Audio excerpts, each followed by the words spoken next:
¿Alguna vez te has puesto a pensar cuántas personas pasan a tu lado día a día?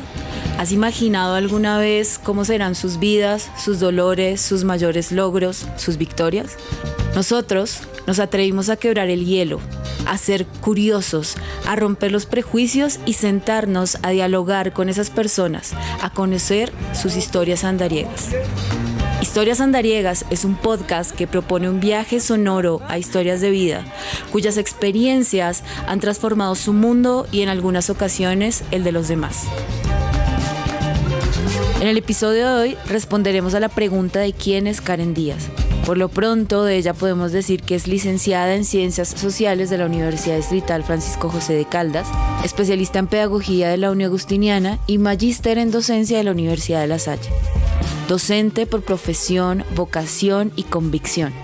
Cofundadora de la organización social de base comunitaria Círculo de Paz Es. Tiene una hermana melliza que es pedagoga infantil. Karen la define como su complemento, como un movimiento compartido de la vida, con quien también la une la vocación por la educación, pero desde distintos enfoques. A los 20 años, cuando estaba en la Universidad Distrital, creó un cineclub que se llamaba Demente, Particípalo y Piénsalo Diferente, combinando la academia con apuestas de transformación social. Bueno, ¿quién es Karen Díaz? Les cuento y te cuento que ha sido mi pregunta existencial desde que tengo uso de razón. Y mi mamá siempre me decía, ¿y usted para qué se pone a pensar esas cosas? Y todavía sigo pensando que es interesante uno seguirse interrogando de quién es. Uh-huh. Mi mamá fue docente. Mi madre es de el municipio de Andes Suroriente Antioqueño. Mi papá es de acá de Bogotá. Mi papá fue trabajador del Agustín Codazzi haciendo puntos para la construcción de mapas, o sea, es lo que hoy conocemos como que la geografía, ¿sí? Él fue uno de esos precursores hace algún tiempo en el Agustín Codazzi, y en esas casualidades de la vida ellos dos se encontraron pues, haciendo un punto geográfico en el país, y pues él nos sacaba tanto a mi hermana como a mí. Entonces heredé un poco la vocación de la profesión de mi madre, ¿sí? Y heredé también otro poco del significado de poder conocer y ser aventurera y viajar y estar en varios escenarios al mismo tiempo. Uh-huh. Entonces, muy orgullosa de mi familia, muy orgullosa de lo que soy gracias a ellos, a mi madre y a mi padre, y poder compartir pues esta vida con una hermana melliza. Y pensando en esa Karen Díaz compartida, ¿Cómo era esa niñez con un hogar, no sé, una mamá maestra, o un papá geógrafo que hacía esas cuestiones de geografía? ¿Cómo era esa niñez o qué recuerdas?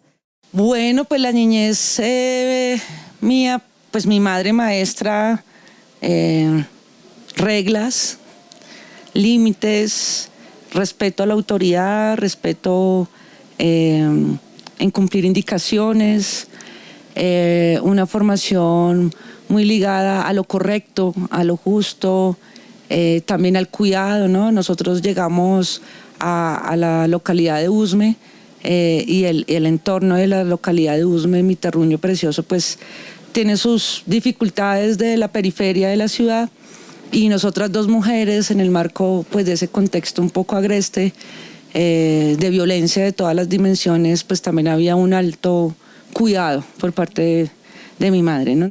Entonces son cosas que deja esa niñez, pero también me ha servido profesionalmente el tema de poder cumplir con tiempos, cumplir con las tareas asignadas, ser muy disciplinada y rigurosa en lo que hago. Y mi padre pues como mantenía siguiendo haciendo sus mapas. Sí. Entonces viajero, después de que salió pensionado del Agustín Codazzi, terminó comprando un carro y ser escolta de mulas. Entonces la ausencia de él siempre fue bastante. Y con mi hermana, pues las dos en el mismo curso, un colegio femenino, desde preescolar en el Liceo Femenino Mercedes Nariño. Ahí estuvimos estudiando desde preescolar hasta el grado 11. Defendiendo la educación con las venas siempre, En 10º me cansé de estar con mi hermana porque pues en la casa, en el colegio, pues, sí, un adolescente, sí, como que difícil la cosa. Entonces ahí tuvimos un distanciamiento importante. Ahí yo dije, ¿por qué tengo una melliza? Pero pues las cosas de la juventud, ¿no? Y bueno, de ahí salté a la universidad. Entonces ha sido una experiencia muy interesante en términos de poder compartir como ese origen de un terruño y afianzar mi profesión y también mi personalidad, ¿no? Sí. Porque a raíz de eso soy lo que soy ahora. Y entré a la universidad como un año después, intenté presentarme 3 veces a la Nacional, no pude, los recursos eran muy limitados y un profe del colegio me compró el formulario de la distrital y en esa primera entrada entré. O sea, entonces por eso digo que la carrera me escogió a mí, yo no escogí la carrera. Estoy feliz de que haya sido la vida y la profesión que me haya escogido a mí y yo no a ella. Ya entré a la distrital era porque necesitaba ya encarrilarme en algo, porque la presión en la casa era muy fuerte, las limitaciones económicas eran bastante altas, entonces yo dije, tengo que entrar a hacer algo. O sea, ya, el profe me compró, entré de una y yo dije, aquí es campo, mientras vuelvo y me presento en la Nacional. Pero empecé a entender que las ciencias sociales y la formación era transformación, ¿sí? Ahorita lo puedo decir, en ese momento lo sentía, digamos que yo decía, este es el camino, este es como la cosa, como que me está sonando. Entonces yo dije, esto está interesante y empecé un poco a alejarme de mi interés de estar en la Nacional con una disciplina. Entonces aquí entendí que la interdisciplinariedad sí funciona, ¿sí? Y me llenó también mis espacios en todos y dije, voy a terminar la carrera. Entonces ahí me pasó algo cuando no terminé la carrera y es que yo dije, yo no quiero hacer una práctica de aula, ¿sí? Y yo dije, yo no quiero estar metida en un aula porque pues yo siento que, yo siempre lo he sentido y lo reafirmo ahora ya después de tantos años, que la educación no es un aula, ¿sí? Además el nombre aula, bueno, sí, el encierro. He tenido mis dificultades eternas frente a eso. Entonces me voy por el lado de la investigación. Y yo dije, investigación, esa palabra es tan grande, yo tengo 23 años, ¿yo qué investigación voy a hacer? Me necesito graduarme ya. Es una presión de joven muy dura, además el país no da las garantías, bueno, muchas cosas. Yo estaba feliz en mi momento en donde yo pensaba en Cineclub, pero ya tenía que graduarme. Entonces, yo siempre trabajé para sostenerme en la universidad, aún así sigo trabajando mucho. Y entre eso yo tenía mi chaza en la universidad, vendí minutos a celular para sustentar muchas cosas, y entre esos devenires una compañera en la universidad me dijo, uy, ¿estás buscando trabajo? Yo dije, uy, sí, aquí todos los días. No, mi tía necesita a alguien en la papelería. Y yo dije, bueno, yo me voy a trabajar en la papelería de tu tía todos los fines de semana. Y en esa trabajada de la papelería, a mí sí me decían que la dueña, o sea, la otra tía de mi compañera, que viene por allá de un municipio. Y yo, pero que es una profe que viene de un municipio. Y yo, bueno, voy a conocer la que me paga, pues la que autoriza que yo esté acá. Sí. Y yo sacando unas fotocopias vi que ella entró, no me saludó y habló con la compañera de la universidad y le dijo, oiga, ¿y usted qué va a hacer de grado? Entonces ella le dijo, no, tía, yo arte y cultura, voy a hacer el Festival Iberoamericano, algo así, bueno. Y yo dije, ¿y por qué? Le dijo así la tía a ella, ¿y usted por qué no se va para San Vicente del Caguán? San Vicente del Caguán es un municipio localizado en el departamento del Caquetá, a 151 kilómetros del nororiente de Florencia, su capital. San Vicente es la puerta de entrada a la Amazonía colombiana. Por su territorio pasan 2 ríos muy importantes, el Caguán y el Yarí. Catalogada como la capital no oficial de las FARC, allí se celebraron los fallidos diálogos de paz con el gobierno de Andrés Pastrana en 1998-2002. Por esto se convirtió en el centro de una tensión nacional e internacional frenética. Carga entonces el estigma de haber sido zona de retaguardia guerrillera. Sin embargo, quedarse con esa imagen sería pasar de largo las complejidades que encierra un territorio como el de San Vicente del Caguán. Yo soy profesora de allá, ¿sí? Y hace pues en otro lugar, la ruralidad, el conflicto armado. Y ella le dijo, no, yo que me voy por allá. Y yo escuché. Entonces dije, esta es mi oportunidad. Entonces yo salí y le dije a mi compañera, ella se llama Kena, ella ahorita está en IDEARTES. cultura, arte y cultura. Entonces yo le dije, oye, ¿por qué no nos vamos? O sea, yo de una me monté en el viaje, ¿cierto? Entonces yo le dije, ¿por qué no nos vamos? Me dijo, ¿para dónde? Y yo le dije, pues para San Vicente del Caguán. Entonces me dijo, ay, no, yo no quiero trabajar eso. Yo le dije, ¿usted qué va a trabajar acá sola en la ciudad? No sé, hay muchas tentaciones, más bien vámonos para allá, eso es un gir, podemos conseguir algo, un trabajo meritorio. ¿Quién se ha ido a Caquetá, San Vicente del Caguán, a hacer un trabajo de investigación social con enfoque pedagógico, ¿sí?, en una región en donde acaban de salir de los acuerdos de paz de Pastrana? Entonces ella miró los ojos y me dijo, ¿de una? Yo le dije, sí, de una. Le dijo a la tía, sí, que me voy. Y dijo, ¿con quién? Con Karen. ¿Quién es Karen? La que trabaja en la papelería. Y yo le dije, doña Betty, ¿cómo está? ¿Listo? ¿Se vienen? Sí, de una. Y ella de una escribió. Entonces, yo no le había dicho a mi mamá. Claro. Sí. Y yo ese año, en ese 31 de diciembre, yo le dije que ya el otro año me iba. Y estuve allá viviendo un año en San Vicente del Caguán haciendo el trabajo de investigación. En el marco del conflicto armado con un enfoque pedagógico. Bueno, cuéntame un poco como el contexto de ese momento, cómo era y qué fue lo que más te llamó la atención, ¿cómo fue eso?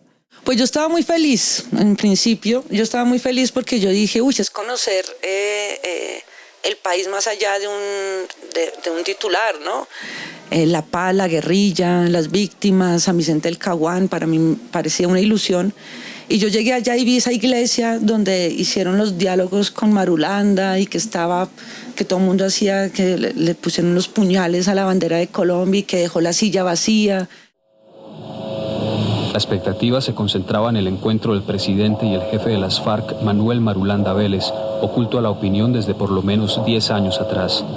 A la plaza de San Vicente llegaron personajes de la vida nacional y las transmisiones en directo de la televisión se encargaban de que en todos los rincones los colombianos se conmovieran con el inicio formal de los diálogos de paz.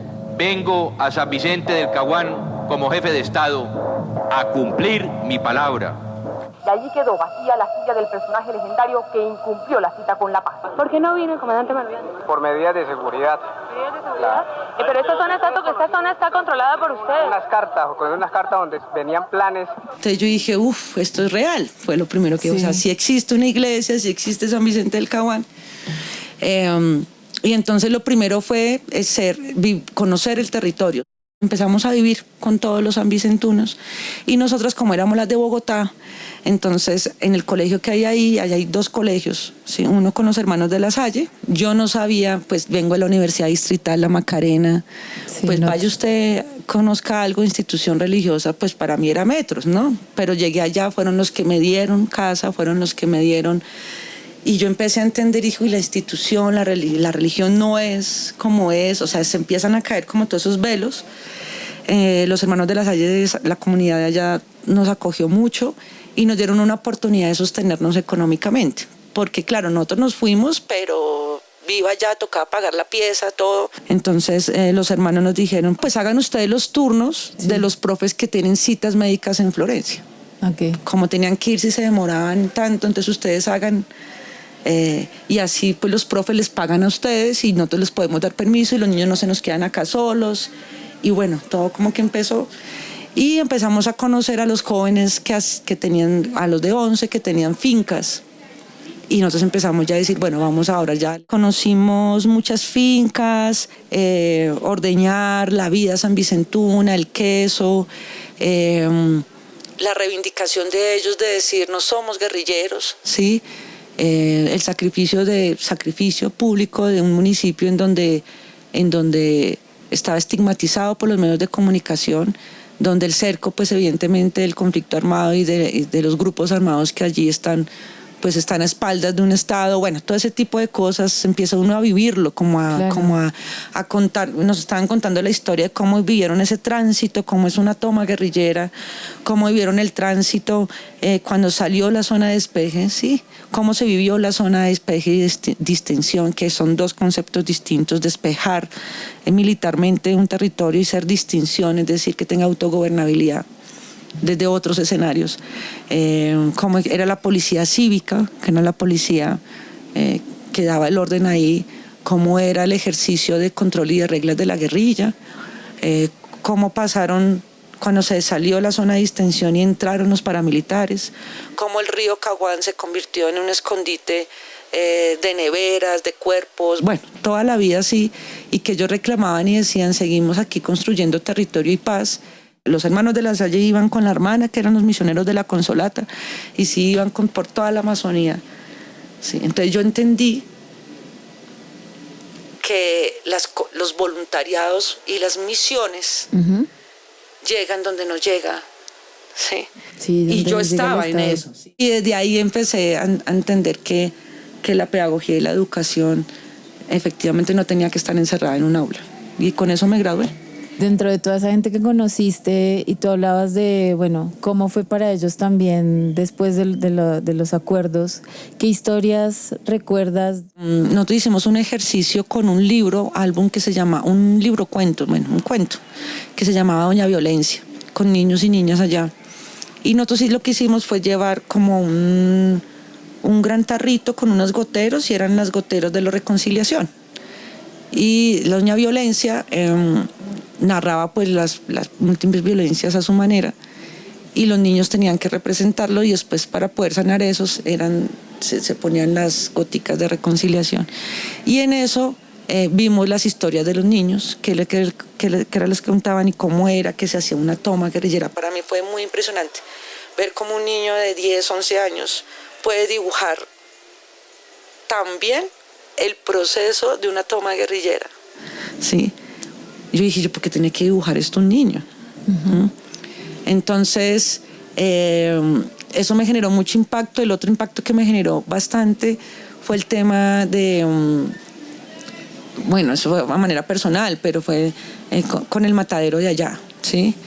Son jóvenes que tienen sus fincas y pues tienen ganado. Como hay unos, pues tienen sus condiciones, unos más que otros. Entonces dijeron, profe, que camine, que es que vamos a hacer nuestro trabajo de investigación sobre la producción de la carne acá. Entonces, no, pues sí. Pero, profe, tiene que verlo desde cero. Y yo, ¿qué significa de cero? No, pues desde que se mata. Entonces yo no tenía ni idea. Entonces yo, no, que no te la recogemos a las 3 de la mañana, y nos recogieron a las 3 de la mañana y nos llevaron al matadero, y yo apenas veo como en un poste, en un centro, varias ganados, varias vaquitas, empezando que yo solamente tenía en mi mente la vaca que le venden a uno pues en los libros acá en Bogotá, que es esa que tiene color negro, sí, que tiene negro y blanco, ¿sí?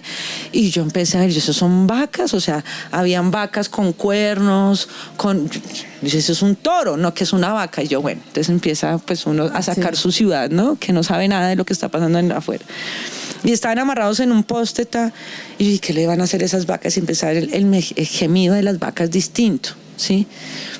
No, pues esas son las que vamos a matar. Y yo, ¿vamos? ¿Es quién? ¿Sí? No. Entonces empezaban a sacar, pero los jóvenes, más jóvenes, si yo estaba joven, ellos eran más jóvenes, o sea, de 11, como los 11 de acá. Entonces, no, ¿qué tal? Y las amarran, cogen la cabeza hacia atrás, las patas, y le abren una cosa en el cuello. Y pues yo apenas vi eso, pero era como varias filas, ¿no? Y al mismo tiempo. Y empieza el olor, bueno, unas que yo quedé muy impactada. Yo creo que fue de las cosas más impactantes. Me volví vegetariana como 1 mes, 2 meses, no me duró mucho, ¿sí? No me duró mucho. Pero yo dije, es increíble cómo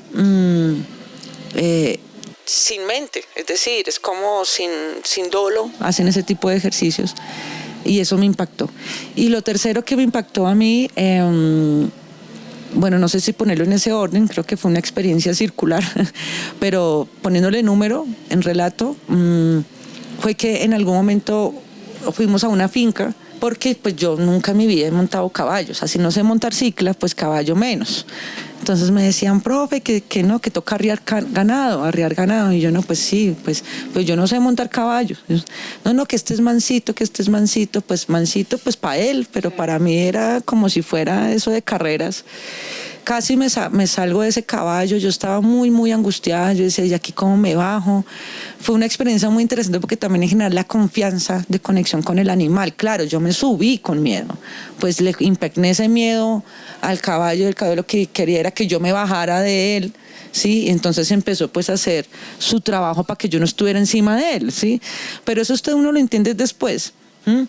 Y yo salí muy cansada y agotada de eso, me bajé del caballo y dormí. Bueno, al otro día nos fuimos otra vez para San Vicente del Caguán, y en San Vicente del Caguán me dice la profe, la tía de Kena, ¿y ustedes dónde estaban? Pero estaba muy alterada. No, con tales y tales. Dijo, no, ¿y a dónde las llevaron? No, pues a la finca, tal. ¿Y ustedes fueron para allá y no me avisaron? Sí, claro, pues uno ya se asentó como que en la ciudad. Pues era la finca donde se quedaba Marulanda. Arias Tirofijo fue el hombre que durante varias décadas lideró las FARC y sobre el cual posó siempre un aire de leyenda que le llegó a posicionar como el guerrillero más viejo del mundo, siendo reconocido por figuras como el Che Guevara y Fidel Castro por su lucha comunista y antigubernamental en el país cafetero. Informando, nos estamos derrotando. Estas son las acciones del Tirofijo. Detengámoslo. El gobierno de Colombia ofrece 1.000 millones de pesos de recompensa por la información que conduzca a su captura. Informando, gana usted y gana Colombia. Solidaridad es seguridad. No, pero ¿cómo ustedes se van? Ustedes tienen que preguntar en dónde. Entonces yo dije, pues con razón me pareció interesante la finca. Claro. Sí, o sea, digamos... y es inevitable para los campesinos, no es que la familia tuviera algo con Marulanda, es que era cercano a San Vicente y él se quedaba ahí. O sea, ¿usted cómo le va a decir que no? Pues siga, ¿sí? Pero eso genera que es lo que están ahorita sufriendo las poblaciones, que cuando les pasan el cheque de extorsión y que si pasó por acá, ¿usted por qué le dio agua panela? No, pues me toca, ¿sí? No quiere decir que yo sea el uno del otro. Nosotros pudimos haber terminado siendo fichadas por un lugar que habitó Marulanda, desconociendo uno, entonces termina uno en este ejercicio de poder y traiga bien. Entonces, en medio de la diversión fue como una tensión, además que pues terminaron habitando espacios que no sabe quién los habitó, ¿no? En una región como esa. Luego de esta experiencia tan impactante, Karen volvió a Bogotá después de 1 año. Su primera misión, cuenta ella, fue contentar a su mamá por haberse ido tercamente a esa zona tan hostil del país. Su segunda misión, graduarse. Uno de los mayores retos fue poder poner en conceptos y sistematizar lo que había vivido durante ese año. Logró consolidar su trabajo de grado llamado San Vicente del Caguán, en la mira real o virtual, donde puso en paralelo las representaciones y el imaginario de estigmatización de los medios de comunicación y la realidad sanvicentuna a partir de testimonios, haciendo una ruta de no estigmatización a través de un enfoque pedagógico. Ahí yo conocí que era la paz en concepto. ¿Sí? Yo la viví en experiencia, ¿sí? con las misiones de La Salle, con las misiones de la Consolata, escuchando como la esperanza de los niños y los jóvenes en el marco de la guerra. Y yo decía, esto suena a paz, esto huele a paz, pero no sabía cómo se definía, ¿sí? Académicamente. Entonces llegó el profe experto en cultura de paz. Entonces los teóricos están y yo dije, ¡guau! Listo, aquí ya lo y lo ubiqué. Sí. Y listo, entonces eso fue y pasamos, nos graduamos. Y después de esto, por la sobrevivencia nos graduamos y por la sobrevivencia pues entré a un colegio a trabajar, a un colegio en la 100 y pico, una experiencia no tan chévere. Y yo empecé y dije, uy, no, yo no puedo estar acá. Y empieza otra vez a cuestionarse su proyecto de vida. Y yo dije, pero ya me gradué, ya fui, ya volví, ¿yo qué hago? Hice toda esta pelea. Y vuelvo a la pregunta de quién es Karen Díaz. Ahí me pregunté, ¿quién soy? ¿Para dónde voy? ¿Estoy haciendo bien lo que estoy haciendo, no? Y ahí entonces yo iba saliendo de una aburrida, un escenario muy, muy violento. Muy violento. Entonces salí muy aburrida cuando me escribe el hermano de La Salle, del Dante. O no me escribe, creo que en ese momento ni había WhatsApp, creo que me llama, bueno, no me acuerdo. Wow. Me dijo, Karen, ¿qué hubo? ¿Usted qué está haciendo? Y le dije, aburrida en un colegio, aburrida. Y me dijo, ¿usted se viene para acá, para San Vicente del Caguán, a hacer un taller? Y yo le dije, uy, sí, sáqueme de acá, yo me voy por carretera, Florencia, son como 18 horas, 14 horas llegar allá. Llegamos allá, pero yo vi al hermano, iban distinto. Y yo lo miré y yo le dije, pero usted tiene pinta de cachaco, le dije yo. Entonces me dijo, soy secretario de pastoral. Entonces, ¿usted está aburrida en su colegio? Yo le dije, sí. Entonces, pues páseme la hoja de vida y miramos si hacemos equipo central. Y yo le mandé la hoja de vida. Entonces yo volví aquí a Bogotá al colegio. Y yo botando una cosita de ping-pong. Y yo diciendo así, después aburrida así, porque yo me salía de la casa. Bueno, empecé ahí también con un tránsito impersonal importante. Todo estaba en tránsito. Entonces, y yo dije, sí, ¿qué será que me sale? Si me sale, renuncio. Pues me llamaron, ¿sí? Para poder trabajar y movilizar todo el tema de la pastoral social. Como yo era licenciada en Ciencias Sociales, con otros colegas, y yo renuncié. Al otro día dije, no vuelvo más, no sé qué, ya. Aprendí muchísimo y soy lo que soy ahora de lo que hago en los lugares que estoy ahora haciendo, gracias a la experiencia lasallista. Y estuve ahí, duré en la Secretaría de Pastoral 7 años. Salí de La Salle por temas, evidentemente, de cambio de gobierno. También yo estaba un poco ya pues como agotada, ¿no? Digamos, ya tenía yo como 28, 29 años, 30, 32. Y de ahí en adelante me dije, bueno, ¿qué hago? Y entré ahí como en otra crisis. Entonces fue como otra, ¿sí? Uno como entra en crisis existenciales. Volvemos a la pregunta de quién es Karen. Entonces yo volví y dije, bueno, ¿y yo quién soy? ¿Será que vuelvo al aula, vuelvo otra vez al colegio, vuelvo a no sé qué? Y me dediqué un tiempo a pensar qué hago. Y entonces yo dije, no, yo quiero ser educadora para la paz. Pero estoy haciendo la conclusión en unas reflexiones profundamente, o sea, eso pasó un tiempo, pasó un tiempo importante, quien me acompañó mucho en ese discernimiento vocacional, pongámoslo así, profesional, ¿sí? En ese momento de mi vida fue la licenciada Lucila, que ella fue decana acá de mecatrónica. Y ella me veía así y me decía, ¿qué le pasa, profe? Y yo le dije, no, yo no sé qué hacer. Y estaba que renunciaba acá también. Me sentía como un poco, claro, porque La Salle me captó mucho tiempo. Es decir, yo 24/7 diseñando cosas, 7 días de la semana, bueno. Pues.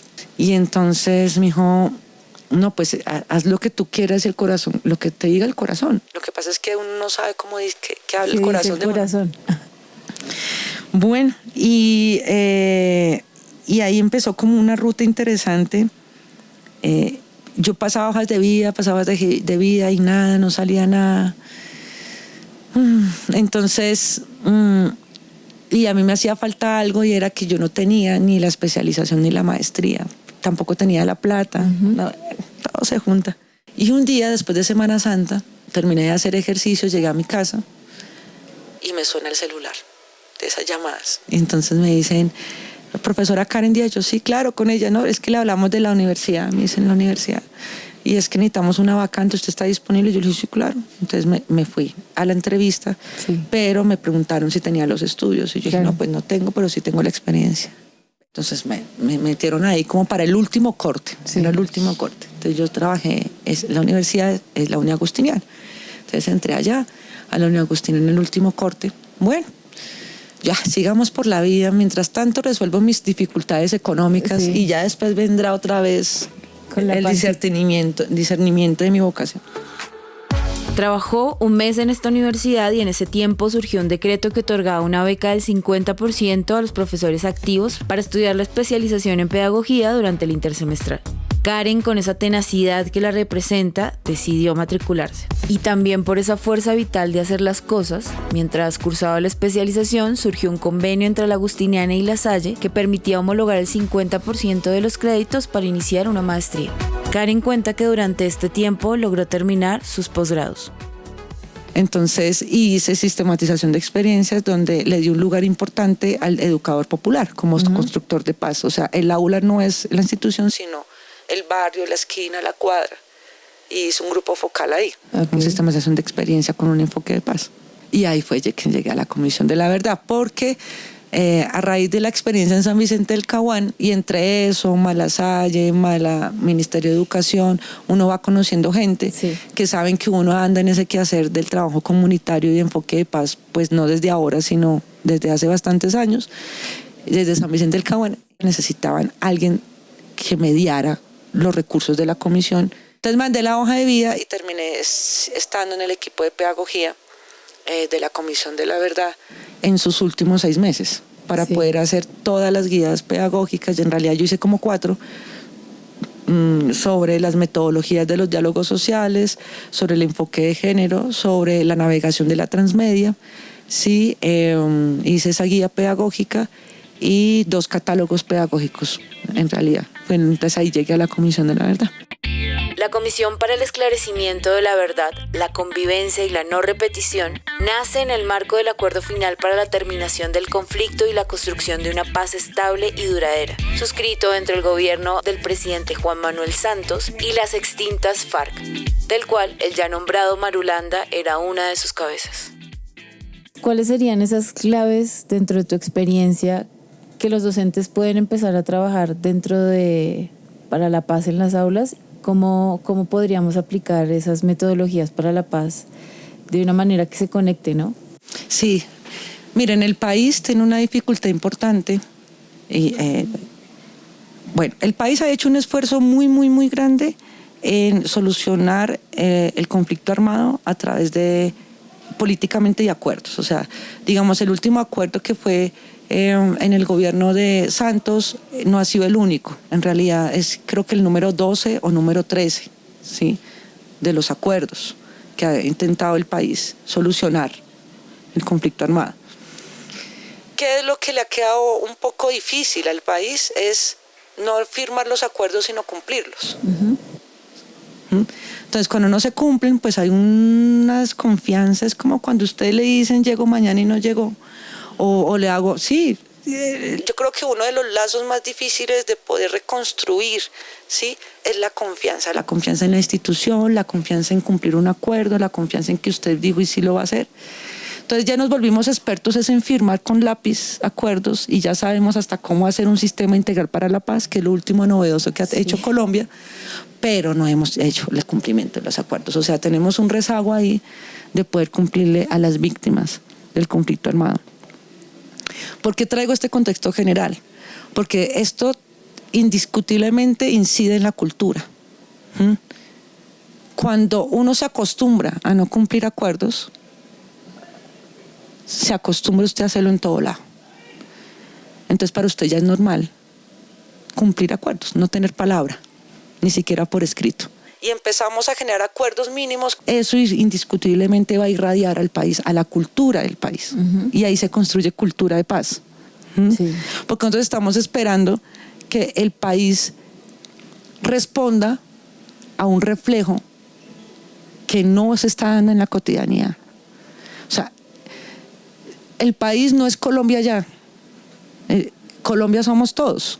Y cuando digo que Colombia somos todos, es que en nuestro quehacer diario estamos construyendo país todo el tiempo. ¿Sí? Lo estamos tejiendo.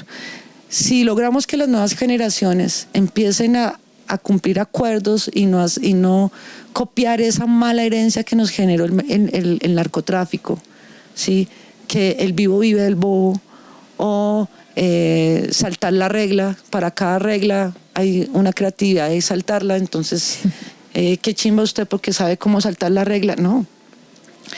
Si logramos que sea el aula un espacio de acuerdos cumplidos, así los jóvenes y los chicos y en sus escenarios de trabajo van a empezar a exigir y a demostrar que pueden haber acuerdos de convivencia, acuerdos laborales, acuerdos de ciudad que se cumplen, ¿sí?, solamente con una palabra, que es el acuerdo. La segunda, que es, aquí le falta algo al país, y vuelvo otra vez a lo macro para entrar a lo micro, y es que el país tiene un negacionismo importante frente a lo que estamos viendo. Es decir, nos tapamos los oídos, es decir, no queremos hablar de los testimonios, no queremos hablar de la guerra, no queremos hablar de las mujeres violadas, no, eso está pasando allá, acá no, a mí no, a ellos, ¿sí? Y ese negacionismo le da un lugar importante a la impunidad. Hay que darle un lugar importante, hay que volver a darle vida pública, no al negacionismo, sino al reconocer. Es decir, reconocer qué pasó, por qué pasó y por qué sigue pasando. Y esa palabra reconocer tiene algo muy interesante, y es que se escribe de igual manera de izquierda a derecha que de derecha a izquierda. Eso significa que es un símbolo del espejo.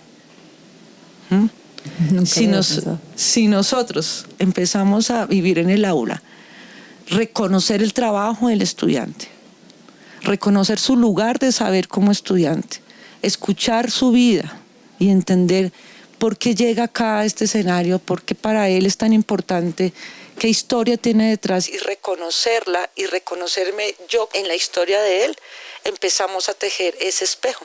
Y eso tiene que irradiar en la cultura, porque el país no es una televisión, ¿sí? El país somos nosotros. Y así empezamos a entender que no son unos pocos, sino somos todos. Y eso tiene que irradiar.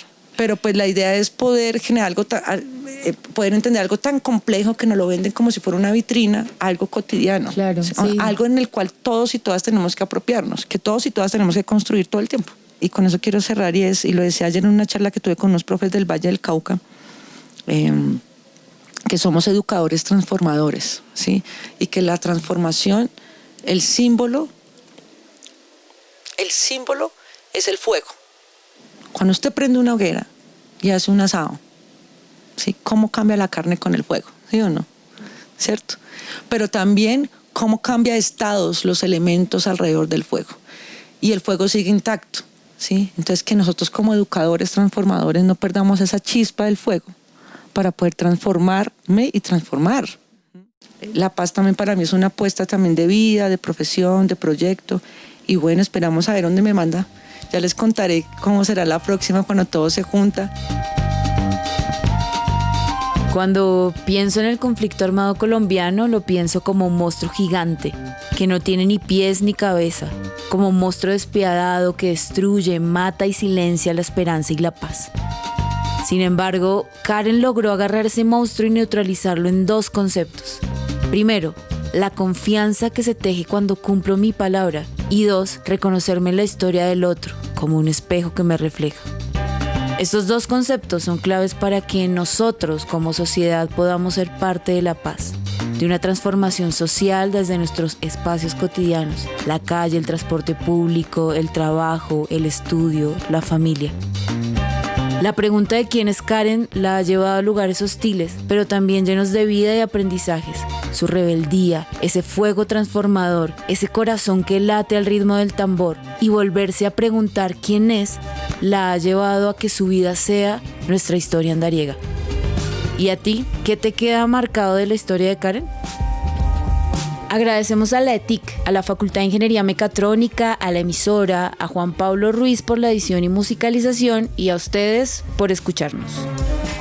Puedes encontrarnos en Instagram y en TikTok como @historiasandariega. Recuerda que tu apoyo es lo que nos impulsa a seguir creando contenido de calidad para ti. Si te gustó este capítulo, no dudes en compartirlo con tus amigos y familiares. Gracias por escucharnos y nos vemos en un próximo episodio.